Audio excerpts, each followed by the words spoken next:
IllinoisJobPost.com, brought to you by your friends at the regional radio stations. From the Heart Media Group newsroom and DeWittDailyNews.com, I'm Ben Hubbard with this expanded morning newscast.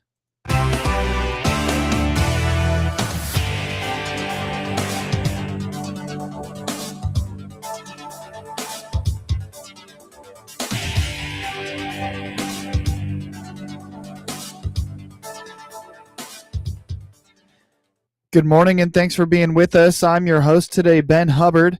The news is brought to you by Baum Chevy Buick in Clinton, your Silverado headquarters, as well as Connexus, offering fiber internet in Clinton. Click their icon on DeWittDailyNews.com to find out more. On top of the recent launch of the Block by Block program in Clinton, the city is offering another way to aid in keeping your property beautiful. At the Tuesday night Clinton City Council meeting, City Administrator Tony Harris shared a project called the TIF District 4 Residential Exterior Improvement Program. This will provide one-time grants to residential property owners within the downtown TIF district, and Harris believes it is just the start as they hope to implement this program with the upcoming TIF District 5. Also, you will be voting on approving and adopting the fiscal year 27 Residential Exterior Improvement Program for TIF 4. This is exciting. This is just a start. We're starting this with TIF 4. TIF 4 is the downtown TIF district. Mainly the facade grants is what we pay out of that. But this residential exterior improvement is sort of like facades, but it's for residential improvement. In that area, it runs south from the square on South Center, only on the east side of the road, but also Monroe from, I believe it's Adams down to Van Buren on the west side of the road. So very limited houses in there. Again, this is kind of a pilot program that started, and we're going to, hopefully the new TIF 5, we're going to incorporate that into the new TIF. Harris feels that this program goes hand in hand with the Block by Block program that has recently rolled out in Clinton. Some items that would be eligible for reimbursement include things like siding and window repairs, landscaping, or driveway repairs. That's exciting. Part of what Helen and I have been working on is the Block by Block. This is going to go in hand with that. But that program is basically, like I said, to fix up the exterior of homes, and some items here, and this is all in your packet.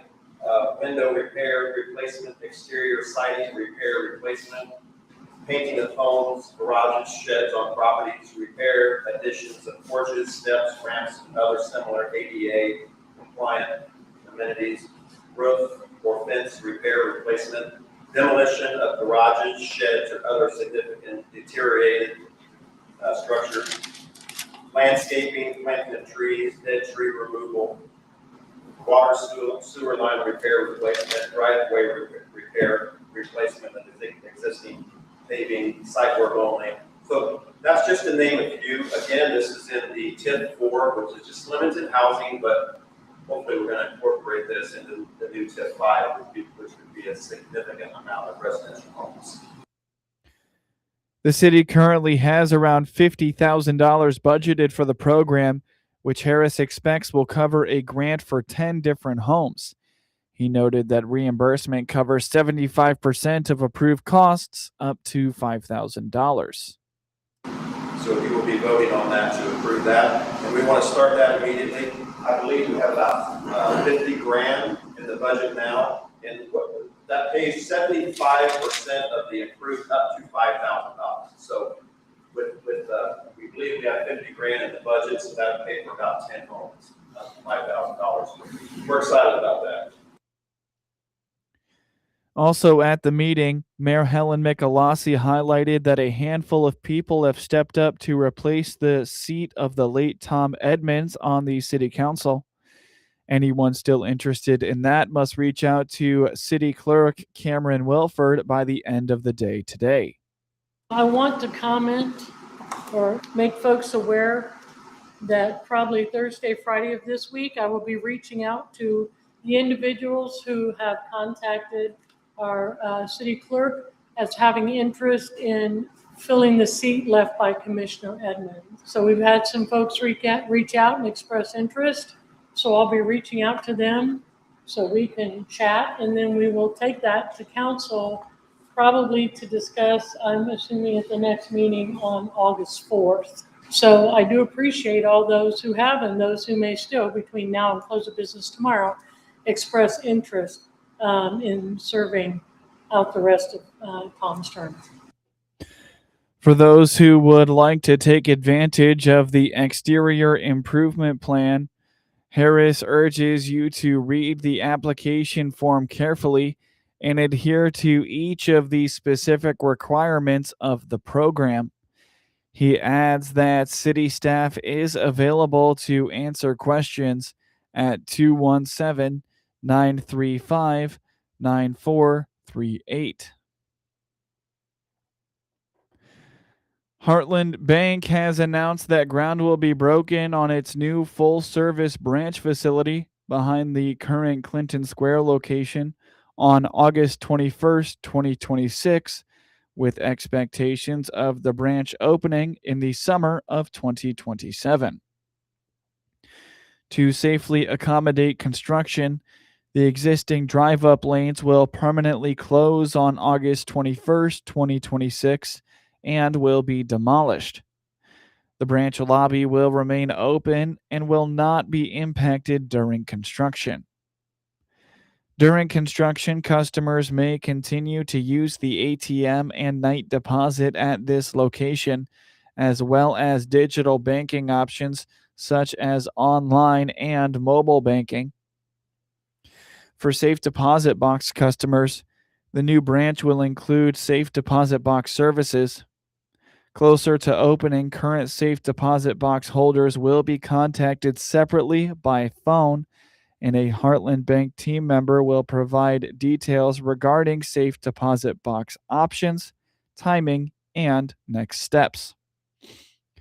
Leadership says the new branch will provide a more modern, efficient, and comfortable banking experience, including drive-up services. They express their gratitude for the patience and understanding of the community during the construction process, and they look forward to welcoming the community to the completed branch. You're listening to the WHOW Morning Show. Let's take a quick break with a word from our sponsors. Chevrolet is the heartbeat of America, and now is the time to celebrate our nation's birthday in a new Chevrolet. This is Scott Baum from Baum Chevrolet Buick in Clinton and Farmer City, inviting you to come see our selection of Chevrolets, like the sporty Chevrolet Trax and the good-looking Trailblazer. We also have a good selection of Chevrolet Equinox and the full-size Traverse. Chevrolet, together let's drive. BaumChevyBuick.com, right from the start. It's the quiet moments you count on. A call that connects instantly, a show that never buffers, a home that just works. That's the difference with Connexus Fiber Internet. We built a buried fiber network designed for consistency, earning us the title of top-rated fiber internet provider in Illinois. With plans starting as low as $25 a month and 3-year price lock options, it's reliability you can feel without the unpredictability. Because with Connexus, connection means everything. Experience better at Connexus.com. Nothing Connexus like Connexus. News time is 18 minutes after the top of the hour. You're listening to the WHOW Morning Show. The University of Illinois Extension is constantly hosting a variety of webinars to provide up-to-date information to local people who need it.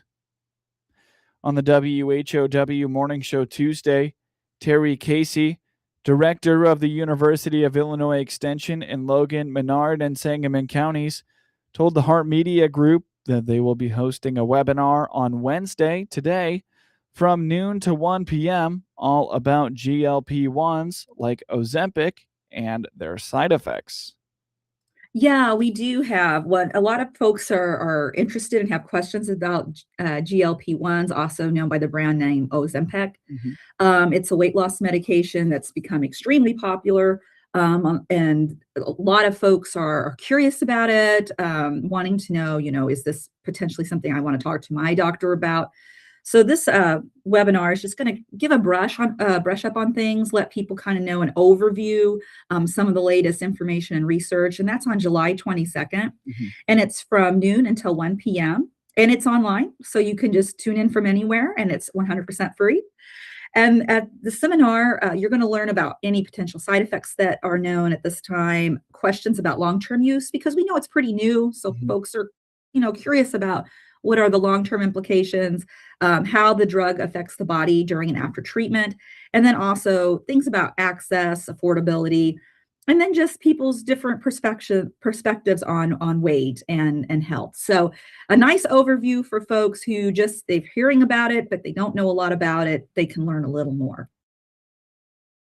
Lawn care is top of mind for homeowners this time of year, and the extension is providing an opportunity to hear from experts on making your lawn beautiful and keeping it that way without the hassle.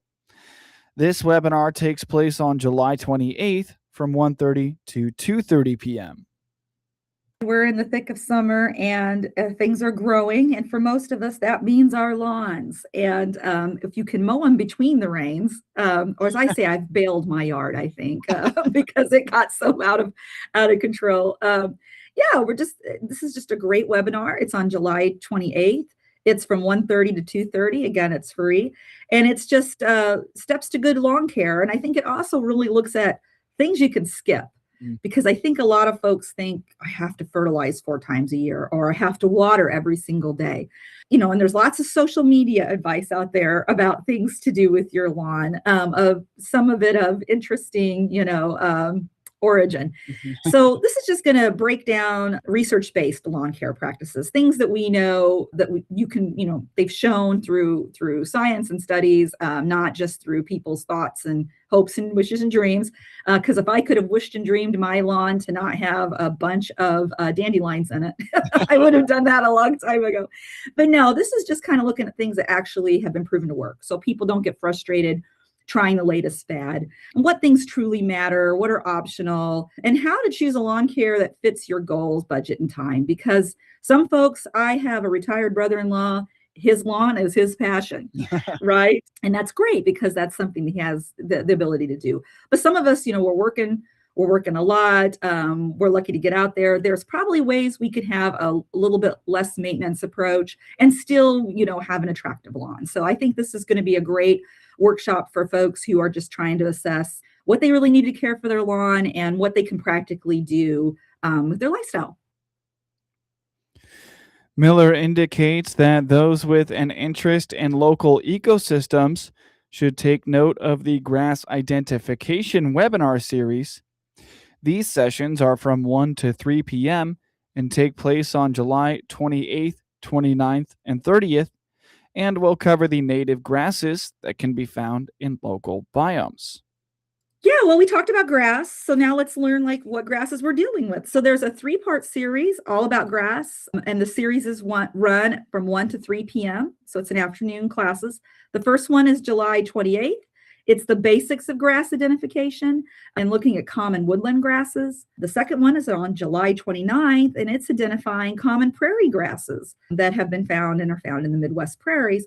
And the third one on July 30th is identification of common nuisance grasses, those things that we really don't want to deal with. And I tried to hope and wish a way out of my garden or my lawn, and it didn't work.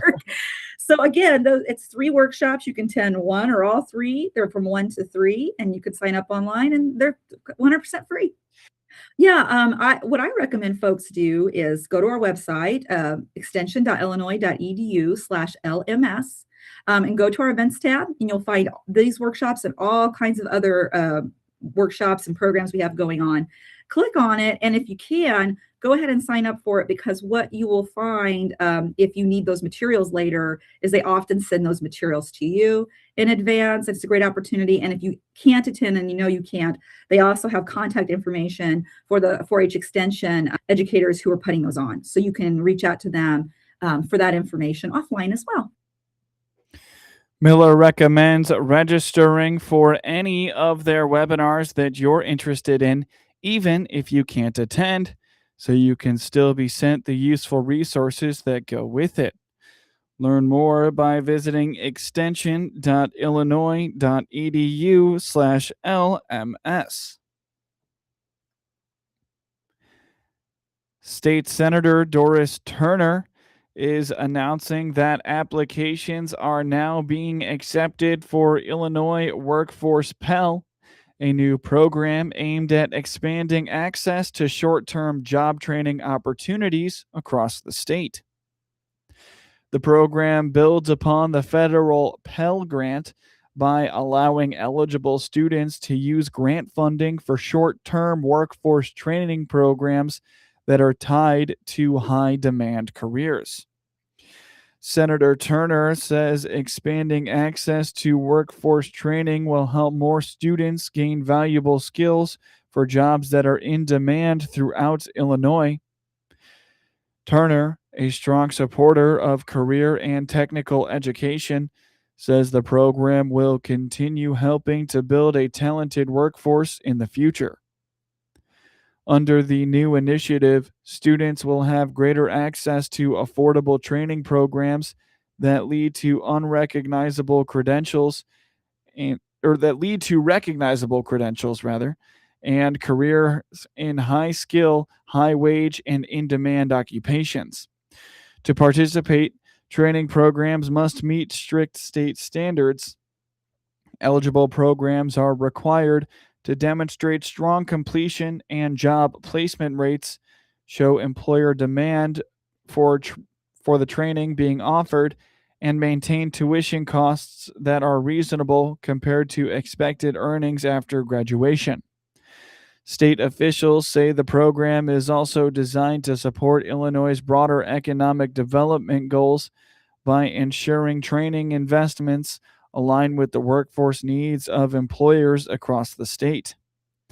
Applications for the first round of program approvals are now open and will be accepted through August 31st.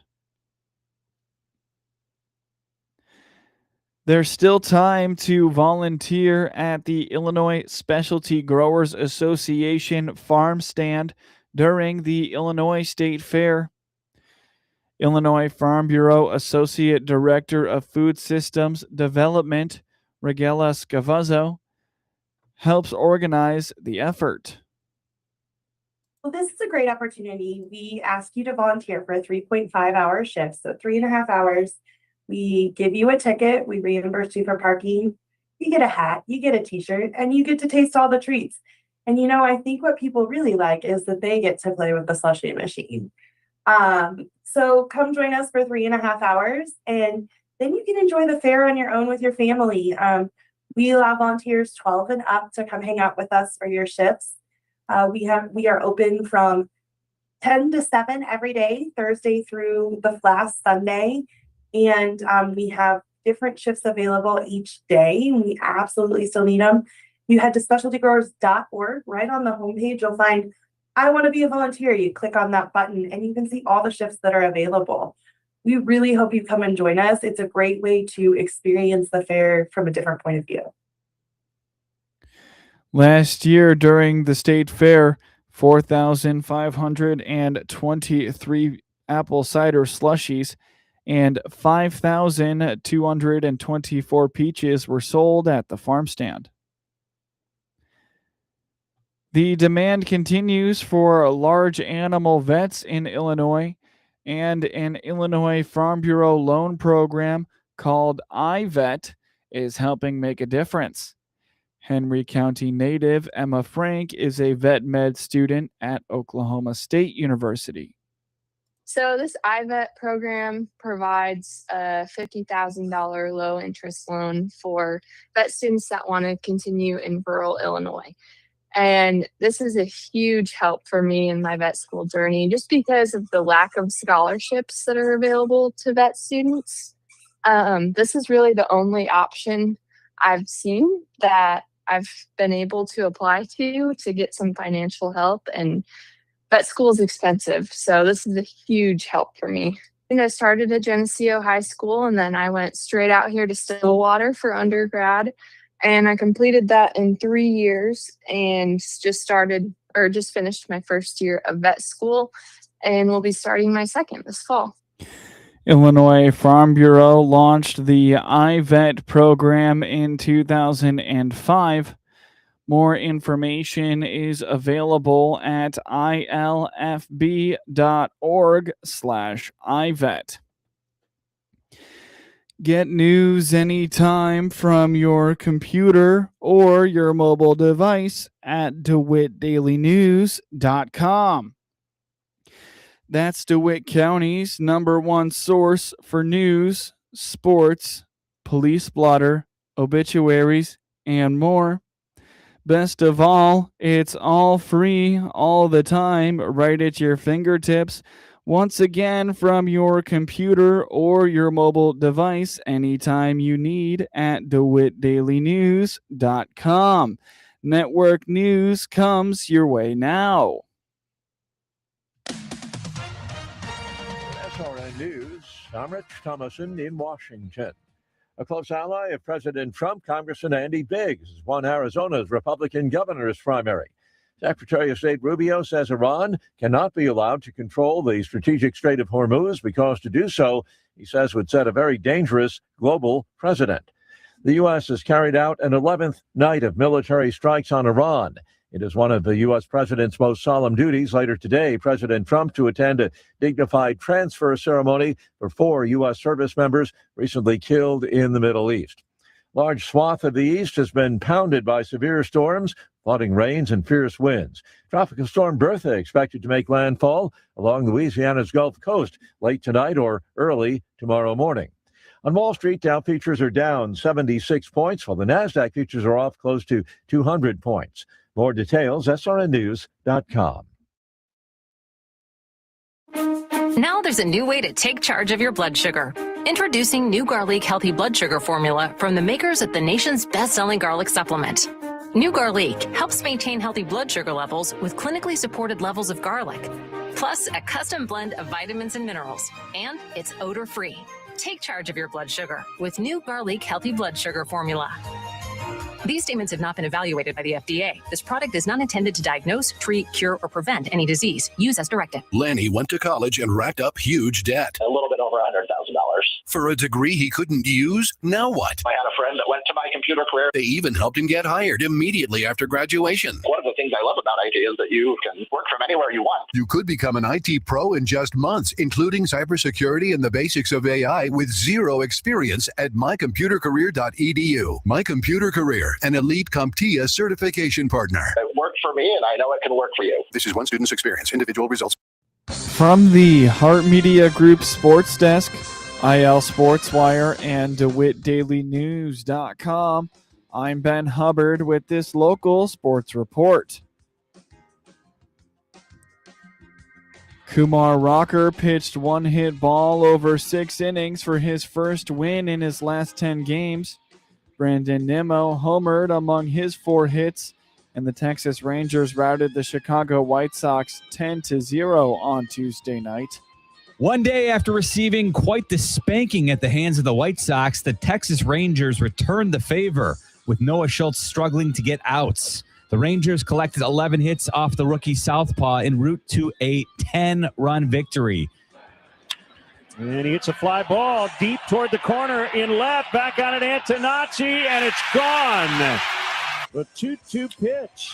Hit a ton in the air to left, and that one will get on out of here. Wyatt Langford, and they are pouring it on. The series is evened up at 1 apiece with the rubber game set for Wednesday night at Globe Life Field. I'm Jeff Meller, and I'll have your pregame coverage starting at 6:30 on the ESPN 1000 Hard Rock Casino White Sox Network. The Sox will dust themselves off and get back to action tonight against the Houston Astros. Pregame starts at 6 p.m. on WHOW. Pete Crow Armstrong reached 5 times on 2 hits and 3 walks, helping the Chicago Cubs beat Framber Valdez and the Detroit Tigers 11-2 on Tuesday night. Crow Armstrong Seiya Suzuki and Carson Kelly each drove in 2 runs, and Michael Conforto connected for a 2-run homer. Dansby Swanson had 2 hits and scored 3 times. Chicago collected 11 hits while improving to 23-10 in its last 33 games, bouncing back nicely after losing 8-6 in 10 innings in the series opener on Monday night. Dylan Dingler hit a 2-run homer in the 9th inning for Detroit, which had won 3 of 4. The All-Star catcher went deep twice on Monday night. Valdez is 5-7 and recorded just 2 outs in his first start since July 9th. Crow Armstrong tripled and scored on Kelly's 2-run single in Chicago's 6-run first. Crow Armstrong also forced home a run with a bases-loaded walk before Valdez was replaced by Ty Madden. It was more than enough for David Peterson, who was 5-7 and pitched 6 2/3 innings of 3-hit ball for Chicago.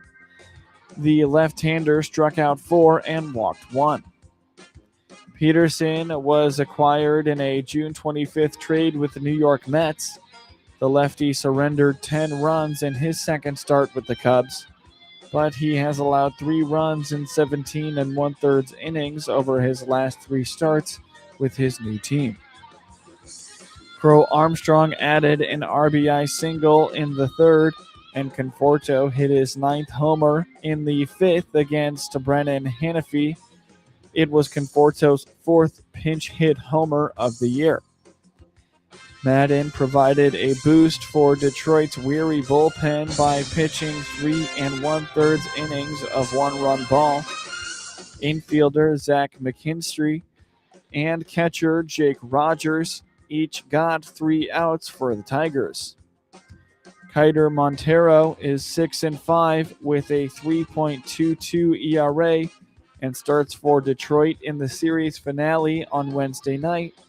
And fellow right-hander Colin Rea, who is 7-6 with a 4.74 ERA, pitches for Chicago. Walbert Urania pitched 6 innings of 1-run ball. Jorge Soler and Joe Adell each drove in 2 runs in a 5-run first inning, and the Los Angeles Angels extended their winning streak to 3 games with a 5-1 victory over the St. Louis Cardinals on Tuesday night. The Angels banged out 5 of their 10 hits in the first inning. Soler hit a 2-run double, and Adell added a 2-run homer for the Angels, who have their longest winning streak since a 4-game run from June 9th to June 13th.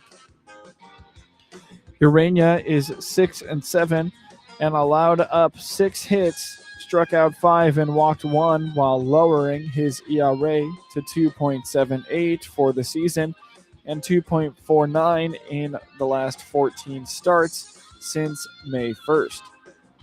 Making his first start since the All-Star break, the rookie right-hander threw 16 pitches of 100 miles per hour or more, including hitting a season-high 101.5 mile per hour sinker to Jordan Walker in the first. He had thrown 16 pitches of 100 miles per hour more in total in 81 1/3 innings in his first 17 games. St. Louis, which has lost 10 of its last 14 games, scored its only run on J.J. Weatherholt's RBI fielder's choice grounder in the 5th. Angels reliever Mitch Ferris struck out 2 in 1 1/3 innings. Chase Silseth got the final 2 outs in the 8th, and Ryan Zefferjan struck out 3 of 5 batters in a scoreless 9th. Angels leadoff man Zach Neto opened the bottom of the first with a single and was thrown out trying to take third on Mike Trout's single to left. Nolan Shanuel walked, and Soler hit a 2-run double to left. Vaughn Grissom's RBI single pushed the lead to 3-0, and Adele hit his 15th homer, a 2-run shot to make it 5-0. St. Louis starter Matthew Liberatore is 5-7 and recovered from the rocky first and held the Angels to 4 hits over the next 4 1/3 innings. Cardinals right-hander Hunter Dobbins is 1-1 with a 4.03 ERA and will oppose Angels lefty Reed Detmers, who is 3-6 with a 4.16 ERA on Wednesday. In scores from around the MLB yesterday, the Los Angeles Dodgers beat the Philadelphia Phillies 2-1, while the Cleveland Guardians took down the Minnesota Twins 5-2. The Tampa Bay Rays routed the Toronto Blue Jays 12-2, while the San Diego Padres beat the Atlanta Braves 8-3. The New York Mets shut out the Milwaukee Brewers 4-0, while the Kansas City Royals took down the San Francisco Giants 3-2. The Houston Astros beat the Miami Marlins 5-3, and the Colorado Rockies beat the Washington Nationals 8-7. The Arizona Diamondbacks took down the Athletics 6-5 in 10 innings, while the Cincinnati Reds beat the Seattle Mariners 4-2. Get highlights of your local high school program by finding IL SportsWire on your preferred social media platforms, and get local sports anytime at DeWittDailyNews.com. This is staff meteorologist Jennifer Wojcicki with your regional radio forecast. Sunshine mixed with clouds at times today with daytime highs